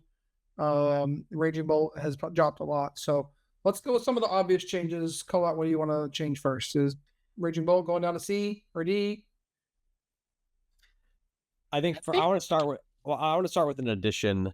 Okay. Mega Absol Box at the bottom right. This was not a deck prior to Milwaukee. Has stormed onto the scene. I still think it's still pretty strong. I think that, it has a different ways to respect it, but I do think it's still firmly an A-tier deck. I agree with that. I agree. Yep. I could even make an argument for S, but I agree it's at least A. Yeah. Well, I think with Guardy, again, Guardy is still so dominant and it gains Mega Diancie. Yeah. I think Guardy can just sit alone at S tier. I guess we'll see after the weekend, but I think in a way it still stands alone in my opinion. Yeah. The Diancie is just so good. All right. Any other changes from the previous list? I think we should move Bolt down. Move Bolt down, move Ceruledge down, move Goldengo Joltik Box down. Yeah, Goldengo Box. And Zora could maybe go up to A. Yeah, maybe it's a little too risky. I think Terrabox B. Yeah, I'm down with that. I'm down with B. It's a good deck, but I don't think it's an A tier deck. You do well until you hit someone with Shaman, and then you probably just lose. I think straight Goldengo could probably go down until. I think maybe not D because it's still Goldengo, but I think I'm curious to see if we see any of the innovation with the Fire Breather card. Sure, there are some new options for Goldengo. I don't know if there's. I haven't quite figured out something that works for Energy Search Pro or with the Fire stuff yet. So for right now, Goldengo with rocks, Lopunny still seems. Is Charizard going up after an undefeated round this weekend? I was thinking about it, but I think Charizard does gain some options. Again, there are some builds that can utilize Dawn if you're playing the Terra build, so you have to play pretty heavy counter that, so makes your deck a little more awkward. The Mega Charizard X has been showing up in some Japanese leagues, and that gives you a great cornerstone answer and just a great blow up early option potentially. So I do think Charizard is still pretty strong, and that new build with the Mega Charizard X could see some play. Is it enough to go in A tier though? That's kind of the question. I think maybe it could. You get the 110 HP Charmeleon too. That you also get the Moltres. The Moltres. Moltres with the damage modifier is maybe enough for Goldengo. Yeah, because you need the damage modifier. Well, Torch isn't a damage modifier. That's just another way to bump things. But you have to play Defiant. You have to play Defiance Band or Brave Bengal to go along with the Moltres. Great part about the Moltres is you don't need a Charizard to power it up. It's just a 1 energy. Single energy is really attach Brave Bengal type of thing to KO Goldengo back. Grimmsnarl can maybe go down. We just haven't seen it doing too strong. I don't know about that though. If I'm looking at these decks comparatively speaking, I think Grimm's on the same level as these decks. Zach Cohen has been doing really, really well with the deck. Mike Ellis doing really, really well with the deck. If people know the deck, they do well. I think there was also maybe just one on the outside looking in at LAIC. It wasn't very far down. Series got top 64. One did get top 16. Yeah, I think just yeah. I think overall, right? Battle Cage is also a card that does Battle Cage is good. A lot. So any play of Battle Cage is going to immediately hurt Grimmsnarl just because their deck is, but is anyone and also this weekend? I mean, I think you could. I What think deck it is playing means that card? Zard. Sure. I mean, random stuff like Goldango could play it. No. You probably need some element of disruption. Also, the nice part about Battle Stadium against Grimsnarl specifically is that it is an active stadium against Grimsnarl specifically because you're stopping Frostlass in between turns. For those that need to hear the interaction of Battle Cage with Frostlass, Frostlass stops on your side when you are passing your turn, like your opponent's side. Excuse me. So when it's your turn ends, your opponent does not get any damage counters on their abilities, but you do. Your Monkey Dories get damage. Is that a rule? That's a rule. Because of the way it's worded. So only your opponent, your Pokemon, like the owner of the Frostlass, gets the markers. Yeah, prevent all damage counters from being placed on bench Pokemon by effects of attacks and abilities from the opponent's Pokemon. Yeah. So yes, you do take your own Monkey Dory damage. Your own. You take your own Frostlass damage. Yes. Yeah. Yeah, because it's yours. But you never. And if you attempt to use Dusknoir to place damage counters on your opponent's Pokemon, your Pokemon will be knocked out. Your opponent will get a prize. No damage counters will be placed on the bench. You can only put on the active. Don't make that mistake. You heard it here first. Okay, anything else we want to change? Let me look. Arguments I want to make. I think this looks good. All right. Yeah, I mean, also just want to point out. I mean, Grimmsnarl at LAIC had a 45% win rate, so like fairly low. What's in Zoroark win rate? Oh, well, I mean, is it in Zoroark 42%? Okay, so it's better than Zoroark. But I think Zoroark's better into some of these decks than Grimmsnarl is. I disagree. Parker, you're the third Grim player around here. A or B, whatever you say, I'll go with. You decide. It's like B.5. Like I don't know. Like it. Like I could see if like I don't. I think Gardevoir being good. It has a stadium out to searching your guys that knockout gels in. Like,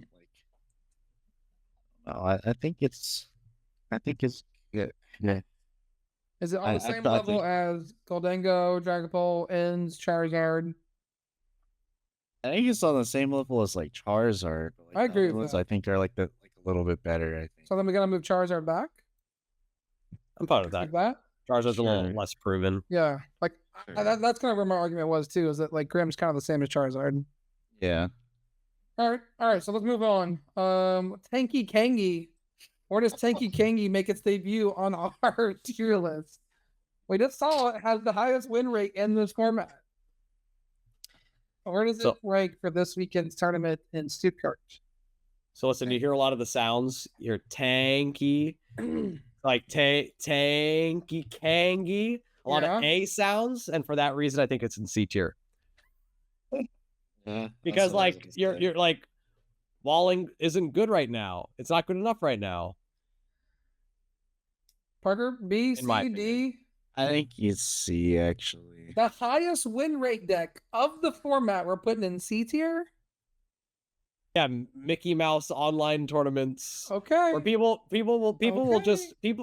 just quit out of the game against Tanky Kangi. They're like, oh, I don't want to do this. Just concede. I'll go to the next one. It's too bootful. Well, that's what they're gonna do in the tournament too. They're like, oh, I can't do it. No, I mean everyone at the tournament knows how to play Pokemon. I don't know about online. All right. We'll put it there. I'm just saying. I had the trivia question. I believe in the deck. I think it's at least B. Okay, which of the top decks is Tanky Kangi beating? Name any deck in Z and S or A tier. I'll just say Z. It's beating Zoroark for sure. It's probably beating Dragapult Dusknoir. If you just roll tails and then they hit you for like 6 million.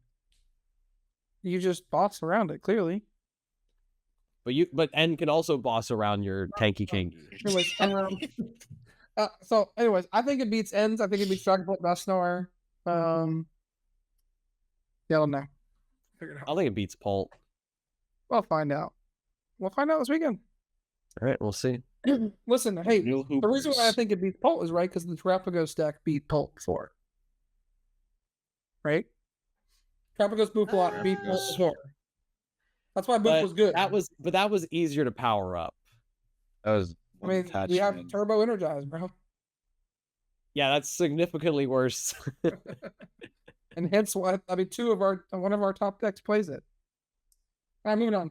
Lopunny Dusknoir. This is a deck we haven't really seen any results for.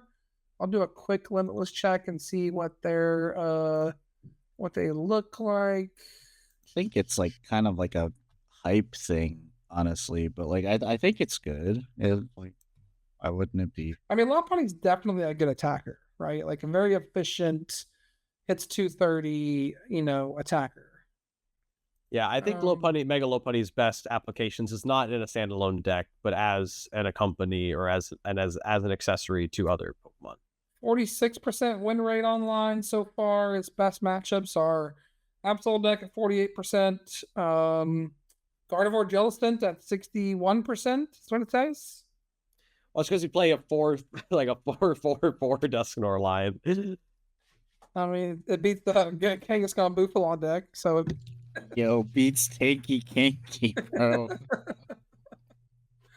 All right. Well, I think that based off of its match results, we can't put it higher than C. I'm fine with it in C above Tanky Kangi. All right. Our C tier is getting pretty full here, guys. Yeah. We can drop some of these decks down. C is average. C is average. No, Joltik Box is still C. Joltik Loki might be better than Goldango Joltik Box right now, also. I disagree. All right. We'll tackle that another day. Sharpedo Toxtricity just got top 8 at the Full Grip 3K. I think this deck is good. I'm not putting it anywhere lower than B. It's definitely in the B tier. You have not played a single game of the deck. Parker, what type of energy does Mega Sharpedo use? Darkness? Okay, D for darkness energy. No, I seriously will not allow it, brother. I'm B for believer. I'm a believer. I'm a big believer. Put it in the lowest available tier then, because I don't think this deck is good. But you haven't played a single game of it. Yeah, but again, our game plan is let me try to take 6 prizes with 2-3 prizers. That never works. They play the Lipard. If you live one attack, every game is winnable. But you don't. I don't think you do. All right. You have a stage 1 support engine that's exploitable. I don't know. I cannot wait to see Sharpedo in top 8. I would love to see Sharpedo win Stuttgart. It's not gonna, but I'd love to see it. No, it won't win, but I can make a cut. I can make a sim. I don't know about that. Speaking of decks that can make cut, not Blood Moon Ursaluna. Yeah, the Blood Moon Ursaluna. That's probably just it's like. But the Blood Moon Ursaluna with the rocks. I think it's a very cool deck. Again, single prize decks are solid. Gets going quickly. This deck probably farms Mega Sharpedo.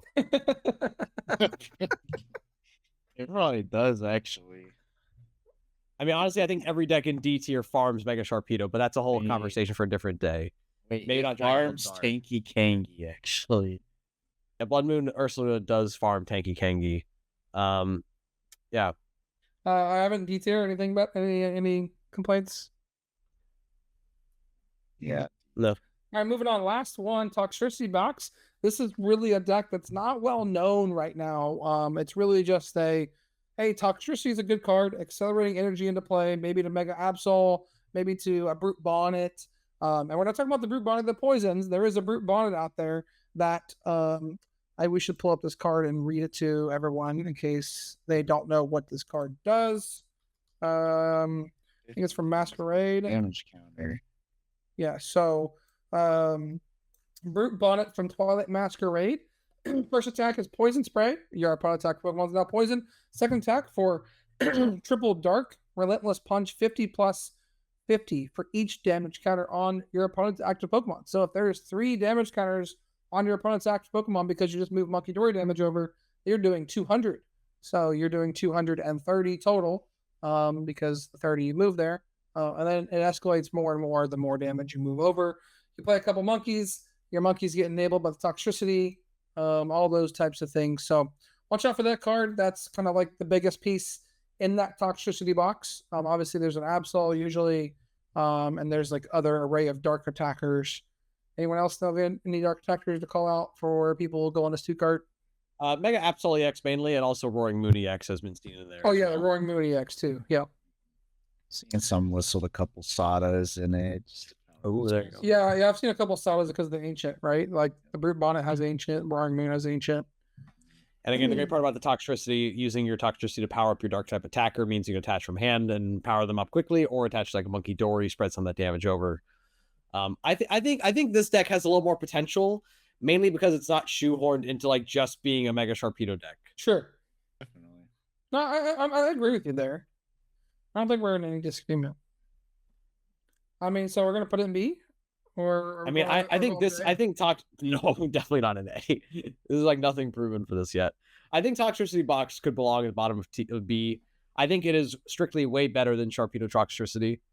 No, but Probably is. I mean, listen, just play a 1/1 Sharpedo in Toxicity Box, Perfect. and it's immediately better. Okay, I'm cool with that. I'm cool with that. But we got a hungry jaws, man. We got a hungry jaws. But look at this guy. Come on, Me when man. the jaws are hungry.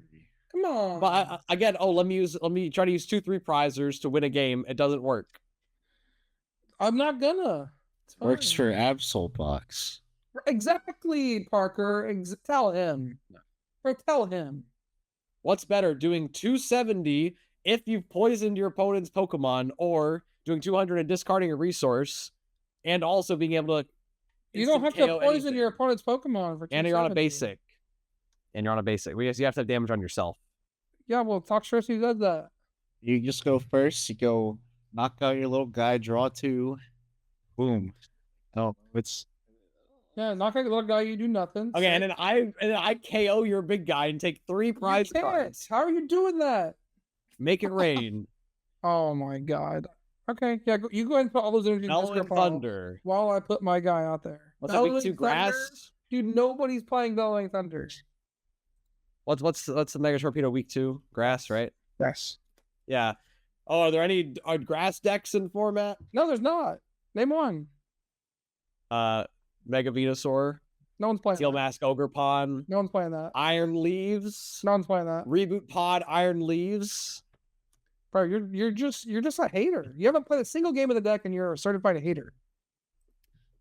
I again, it doesn't it doesn't sound good. Again, a 3 prizer beat stick. You probably I'll use said a the same 3 thing about prizer to Mega KO 1 Absol when prizer, like, Jordan doesn't built work. it to you. You were like, 3 prizers, that's not gonna work. No, but that has control aspects and like Cornerstone. Mega Sharpedo is just like, if you have a way to knock out my Sharpedo, I just lose. control No. your opponent's board by honor knocking out you. Pokemon. I honor you and power up another Sharpedo. Parker with the Joltic box take. I control your board by boss KOing everything. All right. That's our tier list for Stuttgart. So good luck to everyone going. We will not be there, sadly. But let's move on to our last topic, and it is a delicious topic. I am very excited to talk about Thanksgiving sides. We're going to do a tier list of all of our sides for Thanksgiving. And this is the Sides only... and entrees. Yeah. Yeah, there's much. This is the only correct Thanksgiving tier list there is out there. Every other tier list that's out there is just incorrect. Sorry. So you heard it here first. Let's move on. Let's do some of the fun ones first. Let's do like candied sweet potatoes. How do you guys feel about candied sweet potatoes? To me, that's a plate filler. Plate filler? Oh yeah, sorry. Let's go through the tiers. Didn't tell people what the tiers are. We have like the very top is the dedicated plate section. That's like on your plate, you're gonna make room for this no matter what. It's like your go-to. Thanksgiving essentials, like, okay, I gotta have turkey on my plate, right? So that's the Thanksgiving essential. Next one's a plate filler. Something that Space on the plate. you got some space on the Gotta plate. fill it up space. Gotta fill it up. Next one is didn't ask for it, but someone brought it. So someone brought like this thing. They're like, oh, it looks kind of cool, but like didn't ask for it, and someone brought it. No, it doesn't look kind of cool. It's like, like why did someone bring this? Like Jello. What? Whoa, hey, calm down. Hey, We got hey. one more tier left. Last then- tier is off the plate. Not even a consideration. Yeah, just it didn't make the plate, and it never will. All right, It's where it belongs, which is in the trash. After I think you said plate filler, That's plate filler for me. Maddox. Listen, sweet potato casserole is better. I didn't ask for it, but someone brought candy sweet potatoes anyways. I'm kind of with you there. Like, I think sweet potato casserole is like the one when you think about sweet potatoes. So when someone brings candied sweet potatoes, you're like, I didn't ask for it, and someone brought it. Parker, you're 2-1 there. That's okay. Parker, you pick the next one for us to rank. Which one do you want to do? All right.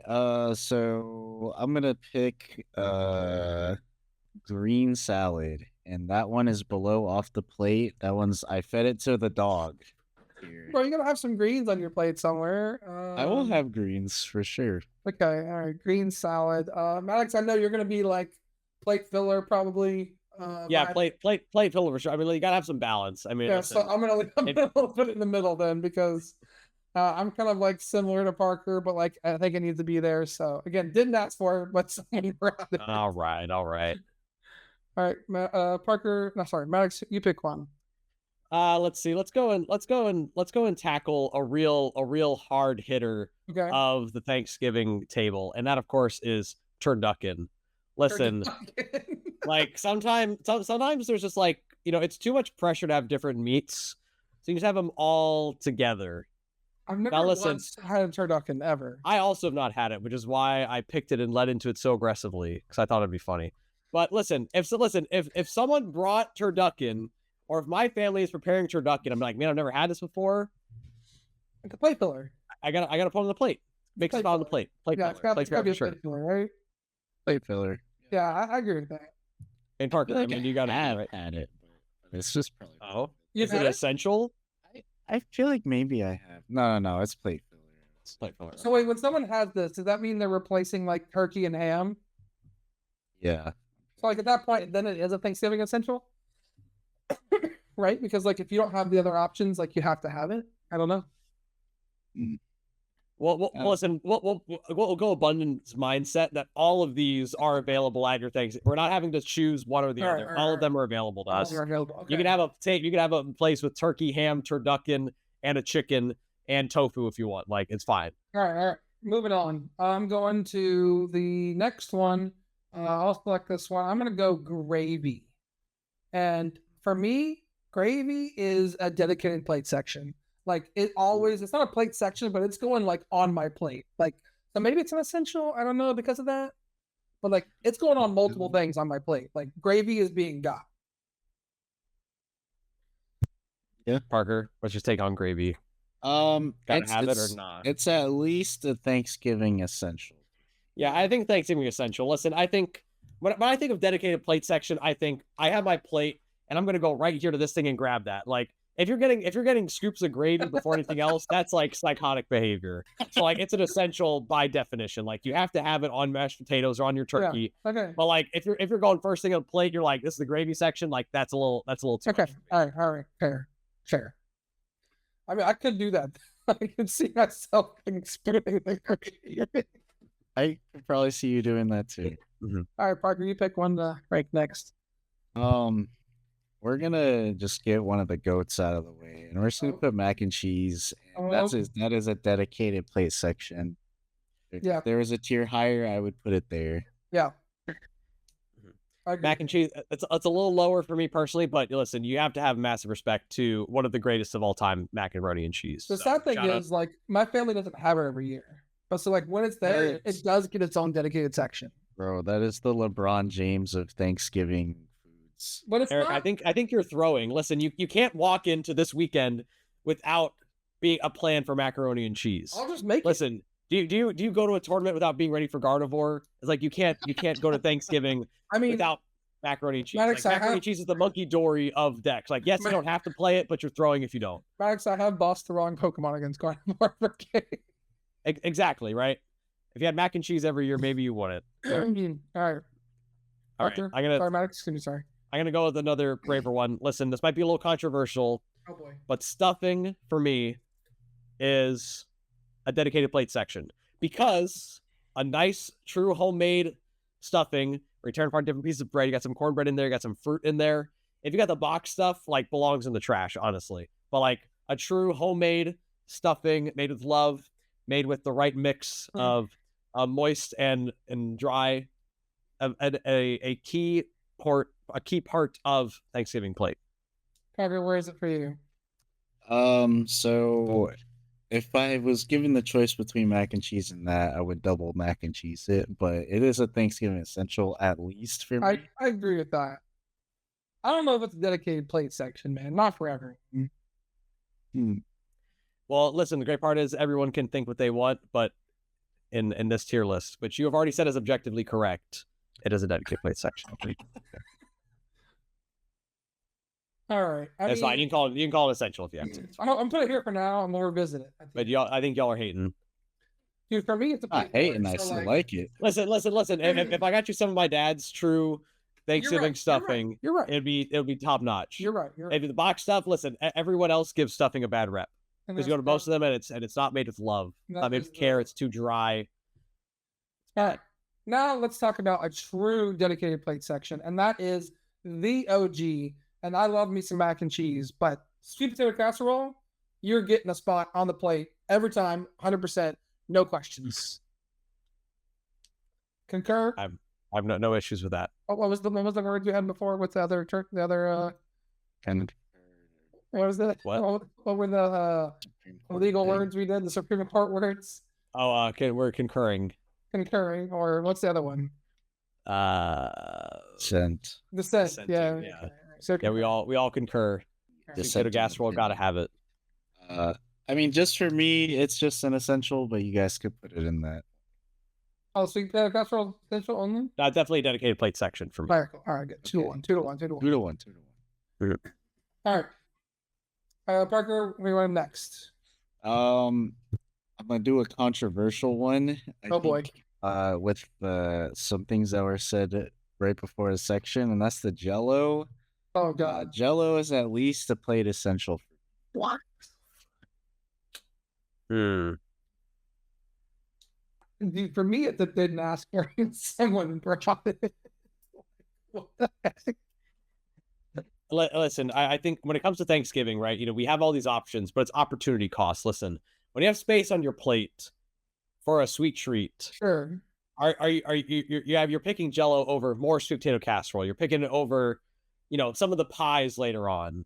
You're picking over like a homemade cranberry sauce, right? Like, Jello is a fine food on its own, but is it making the cut in the stacked tournament of Thanksgiving? I don't know. I'll put it as plate filler for me. All right, Max, are you with me or are you with Parker? It could go lower, but like it's listen, Jello. I have massive respect for Jello of just being solid every other day of the year. Just on Thanksgiving, it's just not as good. So you're here? Sure. With me? All right, cool. All right, Max, you're up next. Sorry, Parker, for the disrespect. Oh yeah, I want to bring up a little bit of a. I would need to have a little bit of a discussion. All right. So dinner rolls. Yeah. Obviously a key part of any Thanksgiving meal. Sure. However, in some situations, with enough plates, you will have a dedicated bread plate. So does this make the dinner roll, by definition, a dedicated plate section? Absolutely. Or is it just trying to get away with one and it's really just an essential? I think dinner rolls just pop on the top later. I think it's a dedicated plate section. Yeah, absolutely. Right? The section can be the top, but like it gets its own section. If there's 100 dinner rolls, I'll probably eat 20 of them. There you go. I think for that reason alone, there's no bread left over for everyone else. All right. Let's pick one for off the plate for me. Well, I don't know what frog's eyed salad is, so I'm just gonna go ahead and put this one off the plate, and you guys can argue otherwise.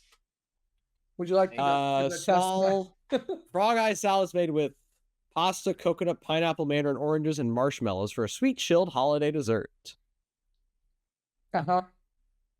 And then I'll take Jello over that. I don't know. Loki, if someone brought it, I'd try it. So it's probably didn't ask for if someone brought it. I'd try it, but like you try it? Be like, man, I really wish someone brought some frog eye salad. Let's just leave it off the plate. Listen, I think all of us, especially if we're hungry, we would eat literally any of this. Yeah. So before that, we have to. I don't like salads, Maddox, and I would eat the salad over this. All right, Parker, pick one. All right. We'll do green bean casserole. All right. Okay. This is definitely high tier. This is definitely high tier. Okay. Just to see where you guys put it, I guess. Now, where do you put it? You're first. Oh, okay. I would say essential. All right. So you're an essential. Max, it's a concurrence from me. Okay. I'm just going to, I'm good with it. I don't ever grab it. It doesn't go on my plate. But like, I understand. It's because it says it's greens. No, it's because it has cream of corn. I don't like, sorry, cream of green bean. And I don't like the cream of green bean stuff. Okay, first of all, any true green bean casserole uses cream of mushroom. Whatever whatever that is. Sorry, I don't know how to make it, but like no. And never made a green bean it's the perfect thing to make for Thanksgiving in your 20s because it's very low effort. No. All right, Max, pick one. Let's move on. All right, again, I think we got to talk about a few that I am less intrigued. So baked ziti, again, one of those things like it seems fine. I have no issues with ziti, but like for Thanksgiving, I'm just not going for it. Me either, dude. Like it's never making the plate ever. Really? Never. I mean, it depends on like how it's prepared and stuff. Wait, give us some context. I'm not familiar with ziti's game on Thanksgiving. Tell me about it. Well, I mean, like, is it like spaghetti tasting, or is it like the macaroni salad type ziti? Like, I think it's like spaghetti style. I think let's assume it's like very traditional Italian, like baked ziti. Okay, so I love that. I love that. But at Thanksgiving, you're choosing that over turducken. I would choose it over turducken. Yeah, actually, yeah. I think turducken is way too high, honestly, considering these. So do we want to like go like this? Plate filler, sure. Yeah, and I think I'm fine with that. You know, if someone did make ziti, like I'm putting a little bit on my plate. I'm like, hey, gotta try the ziti. Yeah, sure. Yeah, very cool. All right. I'm up next. I'm going to get another MVP, another home run to the dedicated plate section, and that is mashed potatoes. You get a big square on my plate. You are always going to be there, and no one can say it's not going to happen. I agree. I concur. Yeah, it's more of essential for me, but, you know, listen, you can't disrespect. 2-1. You lose. Move on. Tiger Woods of the Thanksgiving dinner food world. Parker, what's next? We'll do roasted carrots. That's a plate filler for me. Okay, I'm down with that. I'm down with putting that on plate filler. Oh yeah, wait, guys, you're okay with vegetables? I didn't expect this all from you. I'm not saying I'm putting it on my plate, but it is a plate filler. The reason why I don't, and Max, you know the reason why this, I don't like cooked carrots. If it was just like raw carrots chilling there, I would definitely put on my plate. Just like rabbit style carrots. Yeah. Oh. All right, we'll keep it there. All right, Max. I think we gotta get some moved up. Listen, turkey. Turkey, of course, is a Thanksgiving essential. I think by definition.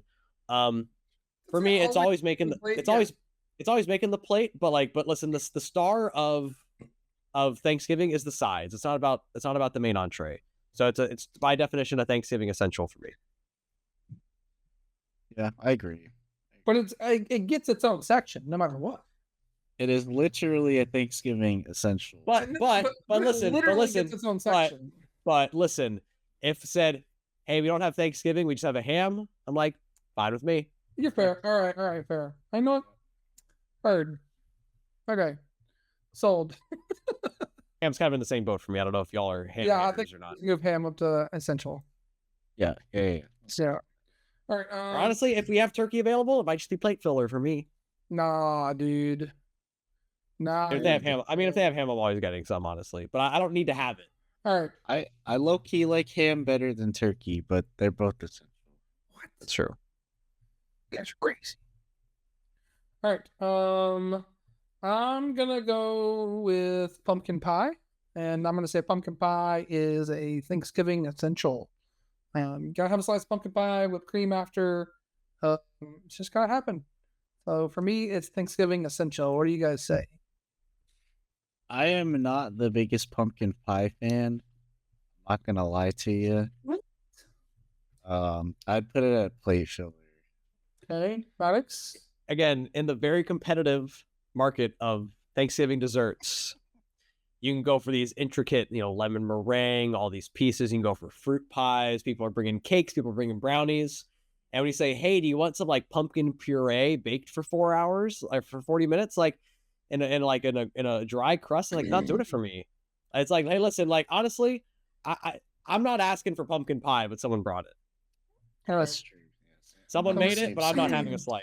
so I'm we going got for 3 other stuff. answers. We just put them in the middle. That's fine.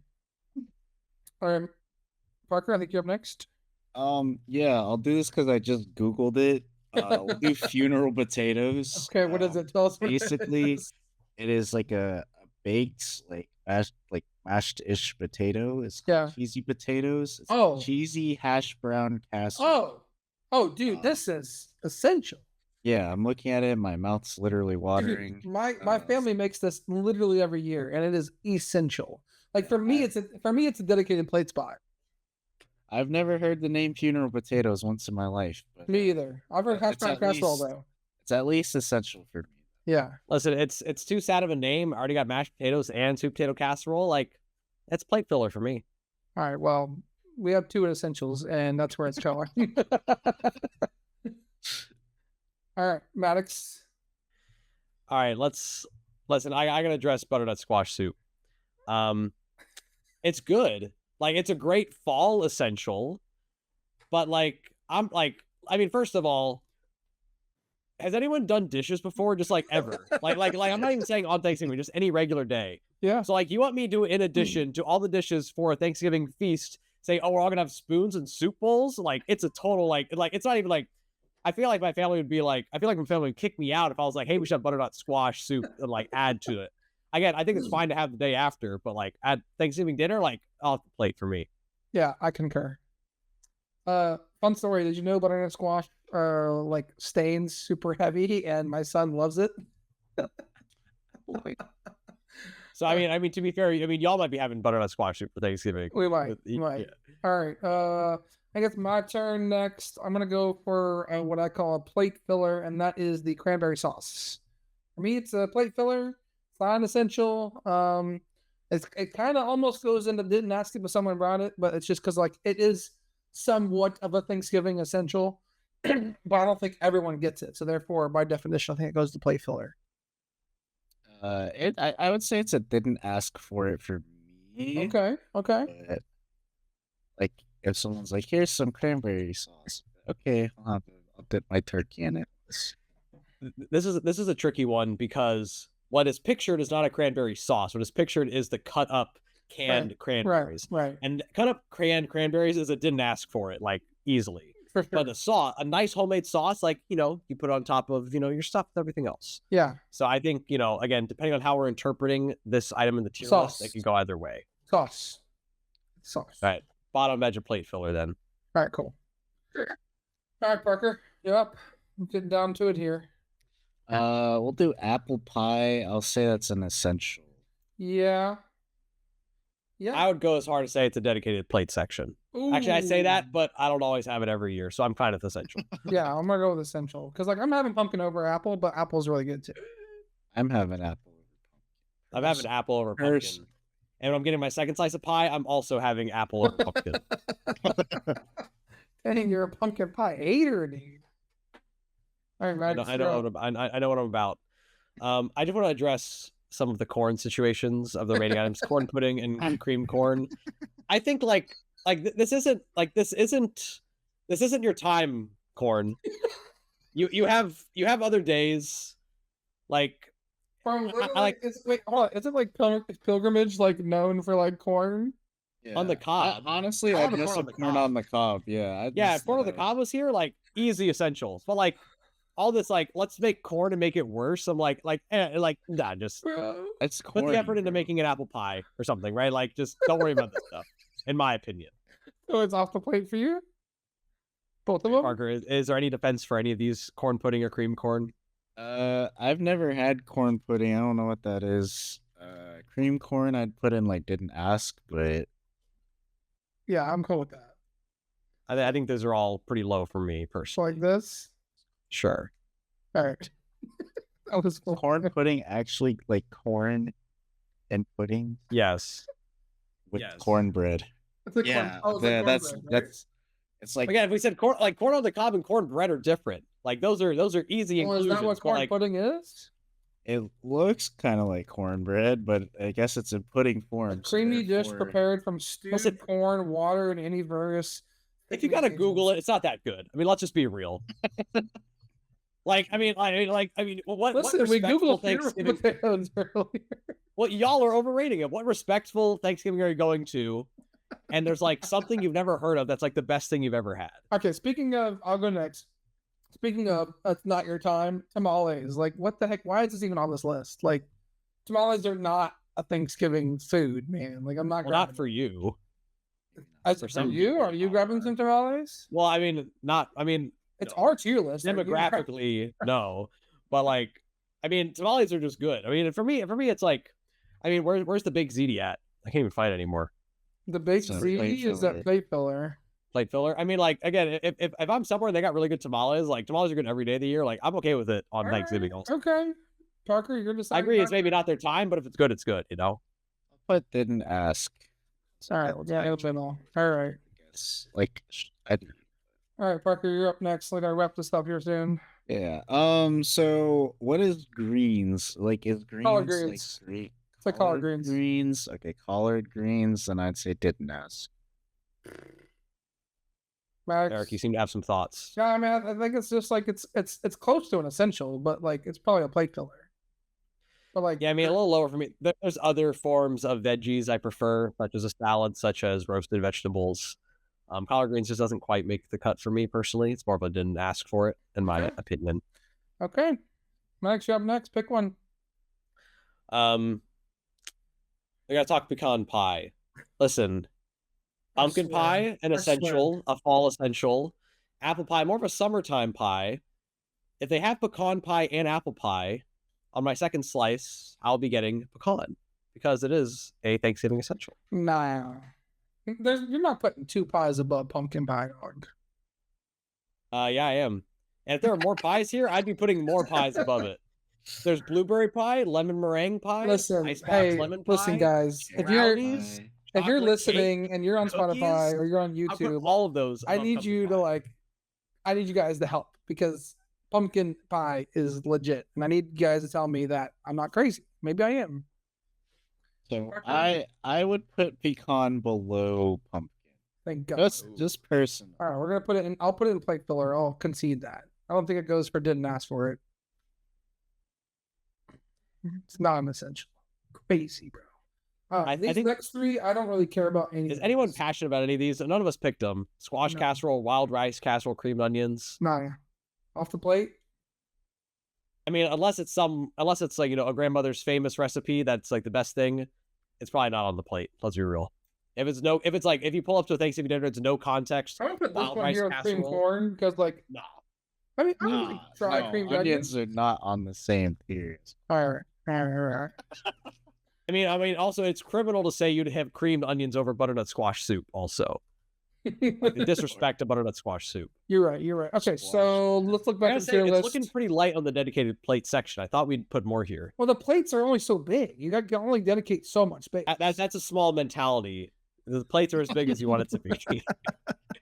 I mean, again, I was down to put gravy in a dedicated plate section, but But I think by definition it can't be. I know, I agree. So then turkey. I think like turkey and ham need to go up here. But Parker said he's more of a ham guy than turkey. That's fine, but I think they can both go up there. Is what I'm saying, like that. Like they get a dedicated plate section. But if I could give or take, if I could go to one and not have a ham and not have a turkey, that's fine. I think I'm okay with that. Okay, but If I go to a Thanksgiving, if they were both there, are you not putting them both on your? I'd plate? get a little bit of both. It's a, like, you would, right? Every time. But More like ham if than I go to turkey. Thanksgiving and there's no sweet potato casserole, like I'm crashing out. Like it's bad. Like, but like if there's no turkey or no ham, I'm like, it's fine. Like I mean, like that I think is a distinction. in But like, itself, assuming that it's there, you're grabbing both each time. It gets its own dedicated section each time. My first plate I would get both, but the second one I would only get ham. Sure, but like the Ooh. first plate gets both. It gets a dedicated section. That's all I'm saying. I just think there's some disrespect. I mean, All I'm saying is all the stuff on the top row, you're getting 100% of the time if it's there.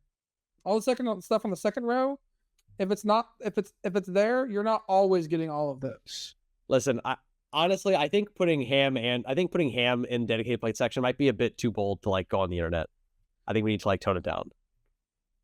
Like it's it's truly not ham's time. Like ham is good, but like me and Parker is it love dedicated ham. plate section? All right. If this is the end, everyone.